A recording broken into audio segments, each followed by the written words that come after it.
ഐക്യരാഷ്ട്രസഭയുടെ കണക്കുകൾ അനുസരിച്ച് ലോകത്ത് നിലവിൽ 193 രാജ്യങ്ങളാണുള്ളത്. എന്നാൽ ഐക്യരാഷ്ട്രസഭയിൽ അംഗങ്ങളല്ലാത്ത 12 രാജ്യങ്ങൾ അതിലുണ്ട്. അതായത് ലോകത്താകെ 205 രാജ്യങ്ങളുണ്ടെന്നാണ് കണക്കുകൾ. ഈ 205 രാജ്യങ്ങളിലായി ഏകദേശം 7 ബില്യൺ ആളുകൾ താമസിക്കുന്നുണ്ട്. ലോകം മുഴുവൻ 51 കോടി ചതുരശ്ര കിലോമീറ്റർ വിസ്തൃതിയിൽ വ്യാപിച്ചു കിടക്കുകയാണ്. എന്നാൽ അതിൻ്റെ 71%, അതായത് ഏകദേശം 36 കോടി ചതുരശ്ര കിലോമീറ്റർ വിസ്തൃതി വെള്ളത്താൽ മൂടപ്പെടുകയും ചെയ്യുന്നു. ഈ രാജ്യങ്ങളെല്ലാം സ്ഥിതി ചെയ്യുന്ന ഭൂമി 15 കോടി ചതുരശ്ര കിലോമീറ്റർ മാത്രമാണുള്ളത്. ഒരു ആണവായുധം പൊട്ടിപ്പുറപ്പെട്ടാൽ ഈ ലോകം നശിപ്പിക്കപ്പെടുമോ എന്ന സംശയം പലരുടെയും മനസ്സിലുണ്ടായിട്ടുണ്ട്. യഥാർത്ഥ സംശയം ഈ ഭൂമിയെ മുഴുവൻ നശിപ്പിക്കാൻ കഴിയുന്നത്ര ന്യൂക്ലിയർ ബോംബുകൾ മനുഷ്യർ യഥാർത്ഥത്തിൽ നിർമ്മിച്ചിട്ടുണ്ടോ എന്നതാണ്. 7 ബില്യൺ ആളുകളെ ഒറ്റയടിക്ക് കൊല്ലാൻ മനുഷ്യർക്ക് ശക്തിയുണ്ടോ? ഈ ഒരു ചോദ്യത്തിന് ഉത്തരം കണ്ടെത്തുന്നതിന് ലോകത്ത് നിലവിൽ എത്ര ന്യൂക്ലിയർ അല്ലെങ്കിൽ അതിലും അപകടകരമായ ഹൈഡ്രജൻ ബോംബുകൾ ഉണ്ടെന്നും ഡെഡ് ഹാൻഡ് അല്ലെങ്കിൽ ഡൂംസ്ഡേ ഡിവൈസ് എന്നും വിളിക്കപ്പെടുന്ന ഏറ്റവും അപകടകരമായ ബോംബ് ഏത് രാജ്യത്താണുള്ളതെന്നും ആദ്യം മനസ്സിലാക്കേണ്ടതുണ്ട്. കൂടാതെ ആണവ ബോംബുകൾക്കായുള്ള ഈ മത്സരം എവിടെ നിന്നാണ് ആരംഭിച്ചതെന്നും അറിയേണ്ടതും പ്രധാനമാണ്. രണ്ടാം ലോക മഹായുദ്ധകാലത്ത് ഏതാണ്ട് മുഴുവൻ ലോകവും ഒരു യുദ്ധക്കളമായി മാറിയ സമയത്താണ് അണുബോംബ് നിർമ്മിക്കുന്നതിനുള്ള അടിത്തറ പാകുന്നത്. അക്കാലത്ത് മിക്ക രാജ്യങ്ങളിലും ഏതാണ്ട് സമാനമായ ആയുധങ്ങൾ ഉണ്ടായിരുന്നു. മറ്റാർക്കുമില്ലാത്ത ഒരു ആയുധം സ്വന്തമാക്കുന്നതിനെക്കുറിച്ചും എല്ലാ രാജ്യങ്ങളും ചിന്തിക്കുകയും ചെയ്തിട്ടുണ്ട്. ഈ മത്സരത്തിൽ നിരവധി രാജ്യങ്ങൾ ഏർപ്പെടുകയും ചെയ്തു. പക്ഷേ ആദ്യം വിജയം ലഭിച്ചത് അമേരിക്കയ്ക്കാണ്. 1945-ൽ അമേരിക്ക ലോകത്തിലെ ഏറ്റവും വിനാശകരമായ ബോംബ് നിർമ്മിച്ചു. ഏതാനും ആഴ്ചകൾക്ക് ശേഷം അതിൻ്റെ ഫലം പരീക്ഷിക്കുന്നതിനായി അമേരിക്ക 2 ജാപ്പനീസ് നഗരങ്ങളായ ഹിരോഷിമയിലും നഗാസാക്കിയിലും ഈ ബോംബ് വർഷിച്ചു. ഫലം വളരെ ഭയാനകമായിരുന്നു. അതിൻ്റെ ഫലങ്ങൾ ഇന്നും ഈ 2 നഗരങ്ങളിലും കാണാൻ സാധിക്കും. ഈ അപകടകരമായ ആയുധം അമേരിക്കയുടെ കൈകളിലെത്തിയപ്പോൾ ലോകത്തിൻ്റെ മറ്റു ഭാഗങ്ങളിലും അത് സ്വന്തമാക്കാനുള്ള മത്സരം ആരംഭിച്ചു കഴിഞ്ഞു. അണുബോംബ് സൃഷ്ടിച്ച് 4 വർഷത്തിനു ശേഷം 1949-ൽ സോവിയറ്റ് യൂണിയൻ, ഇപ്പോഴത്തെ റഷ്യ, അണുബോംബ് നിർമ്മിച്ച രണ്ടാമത്തെ രാജ്യമായി മാറുകയും ചെയ്തു. ഈ ഒരു കാലഘട്ടത്തിലേക്ക് വന്ന് നോക്കുകയാണെങ്കിൽ ഇപ്പോൾ ഈ 2 രാജ്യങ്ങളുമാണ് ലോകത്തെ ഭരിച്ചുകൊണ്ടിരിക്കുന്നത്. പിന്നീട് 1952-ൽ ബ്രിട്ടനും ഈ നിരയിൽ ചേരുകയും ചെയ്തു. ആണവ പരീക്ഷണങ്ങൾ നടത്തിക്കൊണ്ട് ഒരു ആണവശക്തി രാജ്യമായി മാറുകയും ചെയ്തു. 8 വർഷങ്ങൾക്ക് ശേഷം, അതായത് 1960-ൽ ഫ്രാൻസും ഒരു ആണവ പരീക്ഷണം നടത്തി. ലോകത്തിലെ 4ാമത്തെ ആണവശക്തിയായി മാറുമെന്ന് അവകാശപ്പെട്ടു. ഈ കാര്യത്തിൽ ഫ്രാൻസിന് അമേരിക്കയിൽ നിന്നും കുറച്ച് സഹായം ലഭിച്ചതായി പറയപ്പെടുന്നുണ്ട്. പിന്നാലെ ചൈനയ്ക്ക് മേലുള്ള സമ്മർദ്ദവും വർദ്ധിച്ചു വന്നു.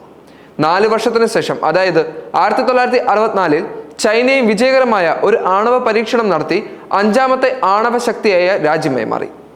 തങ്ങളുടെ കൈവശം ആണവ ബോംബുകളുണ്ടെന്ന് ഇസ്രായേൽ ഒരിക്കലും ഔദ്യോഗികമായി അംഗീകരിച്ചിരുന്നില്ല.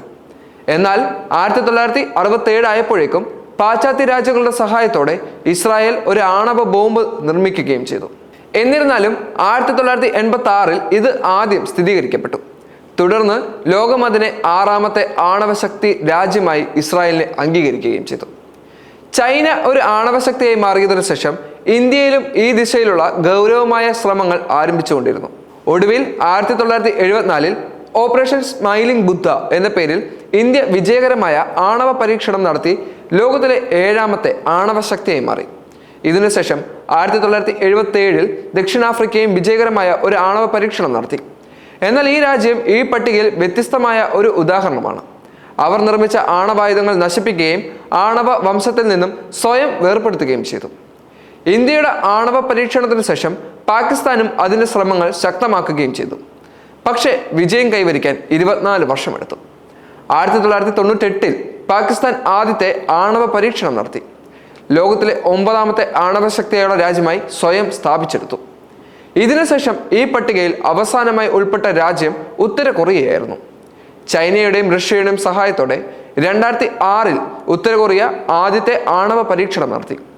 10ാമത്തെ ആണവശക്തി രാജ്യമായി ഉത്തര കൊറിയ മാറുകയും ചെയ്തു. എന്നാൽ ദക്ഷിണാഫ്രിക്ക ആണവായുധങ്ങളിൽ നിന്നും അകന്നു നിന്നതിനാൽ തന്നെ നിലവിൽ ലോകത്ത് ആണവായുധങ്ങളുള്ള രാജ്യങ്ങൾ 9 മാത്രമേ ഉള്ളൂ എന്നുള്ളതും എടുത്തു പറയേണ്ട ഒരു കാര്യമാണ്. ഇനി ഈ 9 രാജ്യങ്ങളുടെ കൈവശമുള്ള ന്യൂക്ലിയർ ബോംബുകളുടെ എണ്ണം നോക്കിയാൽ കണക്കുകൾ ഞെട്ടിപ്പിക്കുന്നതാണ്. ബുള്ളറ്റിൻ ഓഫ് ആറ്റോമിക് സയന്റിസ്റ്റുകളുടെ ഏറ്റവും പുതിയ റിപ്പോർട്ടുകൾ അനുസരിച്ച് റഷ്യക്ക് 5500-ഉം അമേരിക്കയ്ക്ക് 5044-ഉം ചൈനയ്ക്ക് 500-ഉം ഫ്രാൻസിന് 290-ഉം ബ്രിട്ടന് 225-ഉം ഇന്ത്യക്ക് 172-ഉം പാകിസ്ഥാന് 170-ഉം ഇസ്രായേലിന് 90-ഉം ഉത്തര കൊറിയയ്ക്കും 50 ആണവ ബോംബുകൾ മാത്രമാണുള്ളത്. അതായത് ഈ 9 രാജ്യങ്ങളുടെ കൈവശം ആകെ 12041 ആണവായുധങ്ങളുണ്ട്. ശരാശരി 30 മുതൽ 40 കിലോ ടൺ വരെ ഭാരമുള്ള വെറും 500 ന്യൂക്ലിയർ ബോംബുകൾ മാത്രം മതി ലോകത്തിലെ 7 ബില്യൺ ജനസംഖ്യയെ മുഴുവൻ നശിപ്പിക്കാൻ എന്ന് റിപ്പോർട്ടുകൾ വ്യക്തമാക്കുന്നുണ്ട്. ഭൂമി മുഴുവൻ, അതായത് 15 കോടി ചതുരശ്ര കിലോമീറ്റർ ഭൂമി നശിപ്പിക്കണമെങ്കിൽ ഏകദേശം 1,28,000 ന്യൂക്ലിയർ ബോംബുകൾ ആവശ്യമായി വരും. ഇതിനർത്ഥം നിലവിൽ ലഭ്യമായ ആണവായുധങ്ങൾ ഉപയോഗിച്ചുകൊണ്ട് ലോകത്തിലെ എല്ലാ മനുഷ്യരെയും നശിപ്പിക്കാൻ കഴിയുമെന്നുള്ളതാണ്. പക്ഷേ മുഴുവൻ ഭൂമിയെയും നശിപ്പിക്കാൻ കഴിയില്ല എന്നത് മറ്റൊരു വസ്തുതയുമാണ്. മറ്റു രാജ്യങ്ങൾ എന്താണ് ചെയ്യുന്നത് എന്നുള്ള ചോദ്യം ഇവിടെ പ്രസിദ്ധമാണ്. അവർ നിശബ്ദരായി ഇരിക്കുകയാണോ? തീർച്ചയായും അല്ല. ബുള്ളറ്റിൻ ഓഫ് ആറ്റോമിക് സയന്റിസ്റ്റുകളുടെ ഒരു റിപ്പോർട്ടുകൾ പറയുന്നത് പല രാജ്യങ്ങളും രഹസ്യമായി ആണവ ബോംബുകൾ ഇപ്പോൾ നിർമ്മിച്ചുകൊണ്ടിരിക്കുകയാണ്. Argentina, Brazil, Sweden, Libya, Romania, Egypt, Taiwan, Algeria, Japan, Syria, Iraq, Iran എന്നീ രാജ്യങ്ങളും ഈ ലിസ്റ്റിൽ ഉൾപ്പെടുകയും ചെയ്യുന്നു. ഇവയിലെല്ലാം മുൻപന്തിയിൽ ഉള്ളതായി കണക്കാക്കപ്പെടുന്ന രാജ്യങ്ങളിൽ പ്രധാനപ്പെട്ടതാണ് ഇറാൻ, അർജന്റീന, ബ്രസീൽ എന്നിവ. ജപ്പാന് എല്ലാ സാങ്കേതിക വിദ്യയും ഉണ്ട് എന്നുള്ളതും എടുത്തു പറയേണ്ട മറ്റൊരു കാര്യമാണ്. പക്ഷേ ഇപ്പോൾ അവർ ഇതിനുവേണ്ടി പരിശ്രമിക്കുന്നില്ല. ഇനി ലോകത്തിലെ ഏറ്റവും അപകടകരമായ ആണവായുധത്തെക്കുറിച്ച് നോക്കാം. അതിനെ ഡെഡ് ഹാൻഡ് പെരിമീറ്റർ എന്നൊക്കെയാണ് വിളിക്കുന്നത്. ഒരു ആണവ ആക്രമണത്തിന് ശേഷം ശത്രുരാജ്യം പൂർണ്ണമായി നശിച്ചാലും ആക്രമിച്ച രാജ്യത്തെ നശിപ്പിക്കാൻ കഴിയുന്ന റഷ്യയുടെ ഓട്ടോമാറ്റിക് ആണവ സംവിധാനമാണിത്.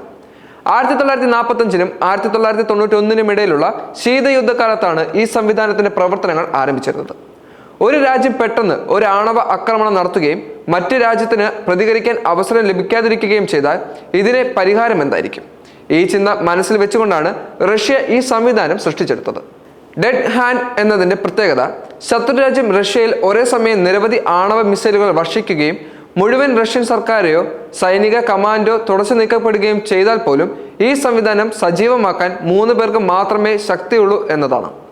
റഷ്യയുടെ കൈവശമുള്ള 1500 ബോംബുകളും യാന്ത്രികമായി വിക്ഷേപിക്കപ്പെടുകയും റഷ്യയെ ആക്രമിച്ച രാജ്യത്തിന്റെ മുകളിലായിരിക്കും ഈ മിസൈലുകൾ പതിക്കുക എന്നുള്ളതാണ് എടുത്തു പറയേണ്ടത്. അമേരിക്കയും മറ്റു ചില രാജ്യങ്ങളും ഇപ്പോൾ സമാനമായ സാങ്കേതിക വിദ്യ വികസിപ്പിക്കുന്നതിന് വേണ്ടി പരിശ്രമിച്ചുകൊണ്ടിരിക്കുകയാണ്.